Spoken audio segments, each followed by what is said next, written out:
नमस्कार मित्रों, उत्तराखंड मुक्त विश्वविद्यालय के सामुदायिक रेडियो हेलो हल्द्वानी में आपका बहुत स्वागत है। दोस्तों, आज हमारे स्टूडियो में दो बहुत ही खास मेहमान हैं। मैं आपको बता दूं कि उत्तराखंड मुक्त विश्वविद्यालय जल्दी ही हमारी जो क्षेत्रीय भाषाएं हैं नेपाली, कुमाऊनी, गढ़वाली पर एक सर्टिफिकेट और डिप्लोमा कोर्स शुरू करने जा रहे हैं। तो आज उसका आगाज हो चुका है। हमारे स्टूडियो में जो दो शख्सियत मौजूद हैं उसमें डॉक्टर खगेन शर्मा हैं, जो कि असिस्टेंट प्रोफेसर हैं नेपाली भाषा के गुवाहाटी विश्वविद्यालय असम में। तो उनके प्रयासों से ये सर्टिफिकेट कोर्स और डिप्लोमा कोर्स यहाँ पर शुरू हो रहा है। उन्होंने वहां से एक प्रस्ताव भेजा था, जो कि यहाँ के हमारे कुलपति महोदय ने उसको जल्दी ही स्वीकार करके बहुत जल्दी ही ये मीटिंग बुलाई और आज तय हो गया है कि उत्तराखंड मुक्त विश्वविद्यालय एक डिप्लोमा और एक सर्टिफिकेट कोर्स नेपाली भाषा में कराएगा। तो डॉक्टर खगेन शर्मा हमारे साथ इस वक्त मौजूद हैं, जो कि नेपाली संगीत के जो भानु भक्त कहे जाते हैं, मास्टर मित्रसेन थापा। जैसे कि अगर हम भारत के संदर्भ में कहें, किसी को कि कालिदास की अगर हम उपमा दें, तो उसी तरह से भानु भक्त जो है वहाँ के पुराने कवि, पुराने संगीतकार रहे हैं। तो मास्टर मित्रसेन थापा पर जो है आपका डॉक्टर खगेन शर्मा का रिसर्च रहा है। 10 से ज्यादा आपकी एडिटेड किताबें हैं। भाषा व्याकरण आपका स्पेशलाइजेशन है और बटुल बाटुल आपका एक संग्रह भी है निबंधों का, और बहुत सारा काम है, लगातार डेडिकेटेड है भाषा संस्कृति को लेकर। डॉक्टर खगेन शर्मा, आपका बहुत बहुत स्वागत है हमारे इस कार्यक्रम में। धन्यवाद। मुझे भी अच्छा लगा कि आपके सामने प्रस्तुत होने के लिए एक अवसर मिला। और हेलो ध्वनि का सभी श्रोताओं का मेरा ओर से, आसाम की ओर से बहुत बहुत नमस्कार और अभिनंदन। क्या बात है, हमें भी बहुत अच्छा लग रहा है कि आसाम का प्रतिनिधित्व जो है वो उत्तराखंड में हो रहा है। और मेरे ठीक बाएं हाथ में हमारे स्टूडियो में मौजूद हैं भूपेन अधिकारी जी, जो कि नेपाली साहित्यकार हैं, कवि हैं और इस लैंग्वेज फैकल्टी भी हैं। लाल बहादुर शास्त्री एकेडमी, जो IAS को जो ट्रेनिंग दी जाती है मसूरी में, उसमें लैंग्वेज फैकल्टी भी समय समय पर जाते हैं। और समझनामा आपकी एक किताब है, हामी द्विका मुक्तक एक किताब है, और हतार बाँच जिंदगी एक किताब है। तो किताबें 3 हैं आपकी, और कई सारे एडिटेड काम आपने किया है। और इसके साथ ही इस वक्त देहरादून में आप रहते हैं, और देहरादून में गोरखाली जो लोग हैं उनकी कम्युनिटी को लेकर आपने एक अभी कम्युनिटी रेडियो शुरू किया है, जिसकी फ्रीक्वेंसी आपको मिल चुकी है और जल्दी ही उस कार्यक्रम को शुरू करने वाले हैं। भूपेन अधिकारी जी, आपका भी बहुत बहुत स्वागत है हमारे इस कार्यक्रम में। बहुत बहुत धन्यवाद। आपने हमें यहाँ बुला करके हमारी विचार, हमारी जो परिचय आपने ली है, इसके लिए बहुत बहुत धन्यवाद। और सभी श्रोताओं को हमारी तरफ से बहुत बहुत नमस्कार जी। सबसे पहले खगेन जी के पास मानना चाहती हूँ। सर, क्या आपने प्रस्ताव भेजा था यहाँ पर और आपको खुशी हो रही होगी कि वो अमल में लाया जा चुका है। थोड़ा सा हमारे श्रोताओं को ब्रीफ करें कि क्या शुरू होने वाला है उत्तराखंड मुक्त विश्वविद्यालय में। हाँ, लॉकडाउन के अवसर में कुछ काम नहीं था, तो सोचा कि कुछ अच्छा काम किया जाए। तो इसी दौरान मैंने उत्तराखंड मुक्त विश्वविद्यालय के कुलपति सर को, उपकुलपति सर को एक मेल 31 जुलाई 2020 में लिखा था। तो उसका तुरंत 3 घंटा बाद ही VC साहब का मेल में रिप्लाई मिला और पॉजिटिव रेस्पॉन्स था। Okay, we can start the courses, let us start, इसी तरीके का रिप्लाई आया। मैं खुशी हुई। उसके बाद हमने और उसके बारे में करेस्पॉन्डेंट स्टार्ट किया। 1-1.5 महीना के बाद हमें कुछ PRO डॉक्टर राकेश रायल जी का नाम भेजा सर ने। तो उनसे, राकेश रायल सर से हमारा करेस्पॉन्डेंट चलता रहा। आज तो हमारा यहाँ पहला एक्सपर्ट कमेटी का मीटिंग भी हो चुका है। बहुत खुश है। और आज डिक्लेरेशन हो ही गया कि जुलाई 2021 से ये सर्टिफिकेट एंड डिप्लोमा कोर्स शुरू होने जा रहे हैं। ये एक इतिहास है, क्योंकि भारत में ही ऐसा diploma and certificate course in distance mode ये नहीं था। ये पहली बार यहाँ उत्तराखंड विश्वविद्यालय से होने जा रहा है। सर, क्या परंपरागत विश्वविद्यालयों में है इस तरह के कोर्स? परंपरागत विश्वविद्यालय में डिप्लोमा और ये सर्टिफिकेट कोर्स है, लेकिन ये रेगुलर मोड में है। डिस्टेंस मोड में नहीं, यही पहली बार हो रहा है। ये इतिहास हो रहा है। और इससे हम सारा भारत नहीं, भारत के बाहर जो रहते हैं नेपाली लोग, उनको भी ये विश्वविद्यालय अब जोड़ने जा रहे हैं। जी सर, क्या फायदा होगा इस कोर्स को करने के बाद? एक होते हैं करियर वाले फायदे, एक होते हैं कि हम अपने सरोकारों से जुड़ते हैं।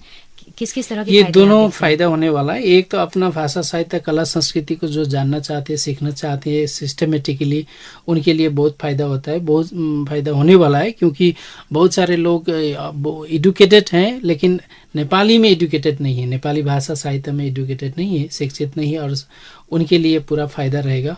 और विशेषकर संस्कृति अभी विकृत होने जा रहा है। सो ये विशुद्ध संस्कृति यहाँ से अब सीखने का, जानने का, पालन करने का मौका मिलेगा। बिल्कुल। और ये जो करियर में भी हमें ये लगता है कि उत्तराखंड या उत्तर प्रदेश व हिमाचल प्रदेश में यहाँ नेपाली भाषा सिस्टमेटिकली पढ़ाई नहीं होता है।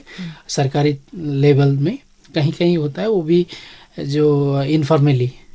लेकिन ये जो डिप्लोमा कोर्स यहाँ से जो पढ़ाई होगा या सर्टिफिकेट मिलेगा, इसको अप्रूवल दिला के नेपाली शिक्षक के लिए ये क्वालिफिकेशन में ये डिप्लोमा कोर्स काम आएगा। अच्छा, काम आएगा। सो हमारा एक सपना है, अभियान है कि उत्तर प्रदेश और उत्तराखंड और हिमाचल प्रदेश में नेपाली भाषा सिस्टमेटिकली क्लास 6, 7, 8 से पढ़ाई शुरू हो।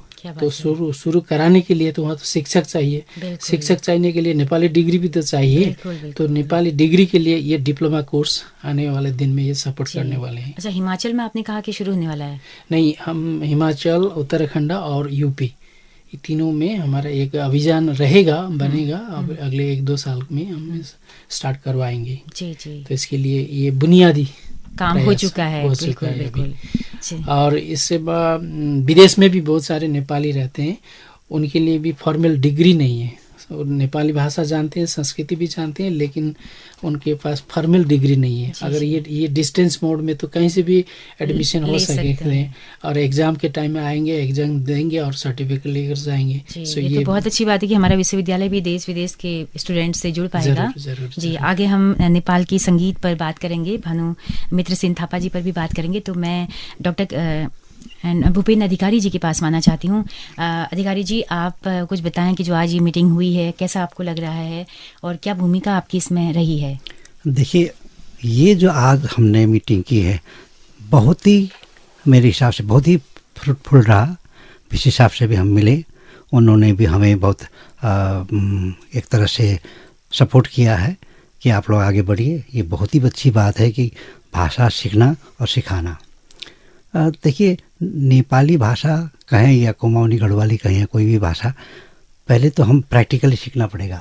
ऐसे किताबी भाषा कोई भी पढ़ सकता है। हिंदी ये देवनागरी होने के नाते, देवनागरी लिपि में होने के नाते कोई भी पढ़ सकता है, मगर इसकी जो टर्मिनोलॉजी है वो ढंग से नहीं आता, उसकी उच्चारण सीखना पड़ेगा। तो इस तरह से उन्होंने भी एक सजेशन दिया है, और हम चाहते हैं कि आगे जा कर के ये बहुत अच्छा काम करेगा। और ये जो ओपन यूनिवर्सिटी है, ये हमें बहुत आगे लेकर जाएगा। हम आशा करते हैं इस जितने भी यहाँ, जैसे डॉक्टर खगेन जी ने बताया अभी कि हिमाचल प्रदेश जहाँ बहुत सारे नेपाली रहते हैं, गोरखाली रहते हैं, उत्तराखंड में है, यूपी में है, पर नेपाली भाषा से थोड़ा कटे हैं, क्योंकि और लोकल लैंग्वेज, लोकल भाषा काफ़ी कुछ उनका प्रभाव पड़ रहा है। जैसे कि यूपी में हिंदी ज़्यादा, तो अक्सर 80% मेरा मानना है 80% अब हिंदी भाषी हो गए हैं। वैसे नेपाली हैं, कल्चर जानते हैं, समझते हैं, मगर भाषा में कमज़ोर है। तो अब ये जो हमारा जो कोर्स है, ये उनको मदद मिलेगा।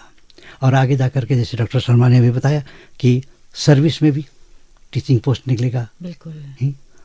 और उससे ये है कि हर समुदाय की भागीदारी होगी लोकतंत्र में, जो जरूरी है। और टूरिज्म के लिए भी बहुत अच्छा रहेगा, क्योंकि बाहर से टूरिस्ट जो आते हैं, जो अन्य भाषी वाले आते हैं, उनको ये भाषा काम आएगा। जी, तो बहुत अच्छी पहल आप लोगों की है, बहुत बहुत शुक्रिया आपका। और आगे हम लोग साहित्य पे आपकी बात करेंगे। खगेन जी, आपके पास आती हूँ कि जो मित्र सेन थापा जी पर जो आपका रिसर्च है, ये कौन थे, थोड़ा सा अगर आप बताना चाहें नेपाली संगीत और साहित्य के बारे में। मास्टर मित्र सेन थापा हिमाचल प्रदेश के धर्मशाला, जो नेपाली व गोरखाली भाषा में भाग्सु कहते हैं, वहाँ के तोतारानी में उनका जन्म हुआ था। सो उन्होंने पहला विश्व युद्ध में ब्रिटिश इंडिया आर्मी के रूप में देश विदेश में गए और आने के बाद उन्होंने रिजाइन कर दिया जॉब, और नेपाली साहित्य और संगीत, विशेषकर संगीत उन्होंने अपना माध्यम बनाया और लोगों को जागृत करने के लिए और देश प्रेम में उजागर करने के लिए, प्रेरित होने के लिए उन्होंने नाटक और संगीत का साधना बनाया। और नाटक और संगीत वो गांव-गांव में लेकर जाते थे और लोगों को प्रेरित करते थे। और उस समय में लोगों मदिरा सेवन भी करते थे, उनको उससे भी बचाना था। कुरीति कुसंस्कार में बहुत लोग लगे हुए थे, उससे भी बचाने के लिए, विशेषकर समाज में संस्कार के लिए, समाज में जागरण के लिए, उत्थान के लिए उन्होंने संगीत को अपना साधन बनाया। तो नेपाली समाज में और गोरखाली समाज में उस समय कोई ऐसा लोक संगीत तो ऐसे समाज में तो कभी भी रहते ही हैं, लेकिन डिस्क रिकॉर्ड या ऐसा सिस्टमेटिकली वैज्ञानिक साधन को उपयोग करके कुछ, और वो भी इतने साल पहले सो उन्होंने 1932 में ही डिस्क रिकॉर्ड, नेपाली संगीत का डिस्क रिकॉर्ड करवाया। और भारत के परिप्रेक्ष्य में मास्टर मित्र सेन थापा पहले व्यक्ति है जिन्होंने नाटक और गीत, विशेषकर लोकगीत को बानीबद्ध करवाया, रिकॉर्ड करवाया। और ये ऑल इंडिया रेडियो में लगभग 15 साल केवल मास्टर मित्र सेन थापा का ही गीत बजता रहता था, क्योंकि दूसरा का किसी का गीत ही नहीं था। इवन नेपाल रेडियो में भी, नेपाल रेडियो स्थापना होने से पहले ही उनका डिस्क रिकॉर्ड आ चुका था और वहाँ नेपाल में भी उनका बहुत लोकप्रिय था। और उनका ये जो नेपाली समाज में एक झ्याउरे करके एक गीत है, ये झ्याउरे नाम मास्टर मित्र सेन ने दिया है। जी, क्या मीनिंग सर इसकी होती है? झ्याउरे मतलब एक झामर जैसा एक नर्तन कला का एक रूप है। नेपाली का गोरखाली समाज का गीत का नाम क्या है? गीत तो गाया जाता है, लेकिन हमारा पॉपुलर लोकप्रिय जनप्रिय गीत क्या है? तो नेपाली का हमारा अपना गीत झ्याउरे होना चाहिए। मतलब इसका कारण ये था कि नेपाल में उस समय में राज दरबार में बहुत संगीत नाटक का कार्यक्रम होता था, लेकिन वहाँ उर्दू और फारसी का वहाँ ऐसा चलता था, लेकिन वहाँ नेपाली का गीत गाया नहीं जाता उनको था। सबसे पहले पहचान जो हमारा अपना गीत है, इसका झ्याउरे नाम है और ये हमको पालन करना है, ये प्रदर्शन करना है, गाना पड़ता है, ऐसा करके अभियान उन्होंने लाया था। सर, नेपाल का जो संगीत है वो इतना समृद्ध है, इतना ज्यादा बेहतरीन है, कहीं न कहीं इनका योगदान उसमें हो रहा होगा। जरूर, ये तो पायनियर व्यक्ति है ना, और नेपाल में संगीत में लाने के लिए उनका अभी जितना संगीतकार है उनका जूनियर है। जी। सब जूनियर, और इस जूनियर लोग उनका रिकॉल करते हैं, उनको याद करते हैं कि मास्टर मित्र सेन ने हमें प्रेरणा दिया है। सर, क्या स्थिति है अभी इस वक्त संगीत की, नेपाली संगीत की राष्ट्रीय अंतर्राष्ट्रीय स्तर पर? हाँ, अभी तो बहुत नेपाली संगीत बहुत आगे बढ़ चुका है, बहुत आगे है और बहुत लोकप्रिय भी है। और लोकप्रिय इस कारण से पता चलता है कि नन नेपालीज के मुख में, नन नेपालीज में भी बहुत प्रचार है। उत्तराखंडी तो खूब गाते हैं, वहाँ के गाने गाते हैं। और ये गढ़वाली से तो नेपाली का बहुत मिल मिलता है, बहुत इसका पैरन में भी, उसका ड्रेस में, ऑर्नामेंट में, इसमें बहुत ये मैंने सिमिलरिटी दिखाई देता है। सो नेपाली संगीत का अभी अच्छा दिन लगता है। जी, बहुत बढ़िया। अधिकारी जी, भूपेन अधिकारी जी, आप कुछ बताना चाहेंगे नेपाली साहित्य के बारे में? आपने किताबें लिखी हैं, समझनामा और मुक्तक लिखे हैं जी। कुछ बताइए कि नेपाली साहित्य कहाँ पहुँचा है? देखिए, नेपाली साहित्य पहले ही से ही बहुत एक भाषा के रूप में बहुत धनी भाषा है। इसमें टर्मिनोलॉजी, जैसे कि हमारे झर्रो शब्द जो है, लोकल वर्ड्स हैं, इसमें भरमार है, जो हिंदी या कहें अंग्रेजी में भी अनुवाद नहीं हो सकता। इसके जरिए भाषा जो है इतना सहज है, क्योंकि हम देखते हैं कि विशेषकर पहाड़ी लोगों में नेपाली बहुत जल्दी उन्हें सीख सकते हैं, वो सीखते हैं। और गाना तो आप जैसे डॉक्टर शर्मा ने कहा, ये झ्याउरे जो है, गाना शुरू कर दें आप भी नाचने लगेंगे, झूमने लगेंगे। सर, झूमने वाली जो है हर कोई सामूहिक वाली जो है वो चुपचाप सुनने का नहीं है। बिल्कुल, आप झूम उठेंगे, नाचेंगे, उसमें कोई उम्र नहीं है। एक 70-80 साल की माँ भी ही उठ करके नाच शुरू कर देती है। तो सर, नेपाली साहित्य का अनुवाद कितना हुआ है, अगर हम हिंदी में उसे पढ़ना चाहें? नेपाली साहित्य का अनुवाद बहुत आगे बढ़ रहा है अभी इन दिनों, क्योंकि साहित्य अकादमी नया दिल्ली ने एक पहल रखी है और पुरस्कार भी रखा है कि नेपाली में अन्य भाषाओं से अनुवाद लाया जाए। तो पुरस्कार भी रखा है 50,000 रुपये का ना। जी हाँ है। अच्छा। और सालाना उसे दिया तो ये जाता बहुत है। अच्छी पहल है कि सरकारी तरफ से कोई पहल हुई है। हाँ जी जी। जो बहुत जरूरी थी। अभी NBT national book trust ji. Of India ने भी नेपाली भाषा के ऊपर बहुत सारे काम करने के लिए योजना बनाई है। अब ये भी एडवाइजरी, नेपाली एडवाइजरी कमेटी भी NBT ने, national book trust of India ने बनाया है। अच्छा। और गुवाहाटी में, हमारे विश्वविद्यालय में, गुवाहाटी विश्वविद्यालय में 5 दिन में 45 children book, 45 children book Hindi से इंग्लिश से नेपाली में अनुवाद करवाया गया। वो अच्छा। पब्लिश होने वाला है 5 दिन में 45 बुक। मतलब ये किससे करवाए? ये जो वर्कशॉप मोड में बहुत सारे पार्टिसिपेंट को बुला के 5 दिन के वर्कशॉप में हमने करवाए। सो इस तरीके से अनुवाद में भी अभी नेपाली बहुत अच्छा काम कर रहा है, एक मिशन के तौर पर। लेकिन यहाँ हमारा एक अभियान अभी चलने वाला है, चला रहे हैं कि भारत सरकार से जितना सपोर्ट मिलना चाहिए, विशेषकर भारत सरकार का उतना नहीं मिल रहा है। आपका शिक्षा मंत्रालय, आगे तो HRD मिनिस्ट्री कहा जाता था, आजकल शिक्षा मंत्रालय है ना। तो शिक्षा मंत्रालय से संवैधानिक भाषा होने के नाते नेपाली को जितना सपोर्ट मिलना चाहिए, सपोर्ट मतलब फाइनेंशियल सपोर्ट जितना मिलना चाहिए था, सिस्टम जितना जैसा होना चाहिए सो वो अभी तक हो नहीं रहा है। लेकिन हमारा उम्मीद है कि जल्दी, अभी मिनिस्ट्री में भी काम चल रहा है, सो इन शॉर्ट पीरियड कुछ न कुछ नेपाली भाषा के विकास में काम। आपको ये बता दूं एक बात। जी बिल्कुल।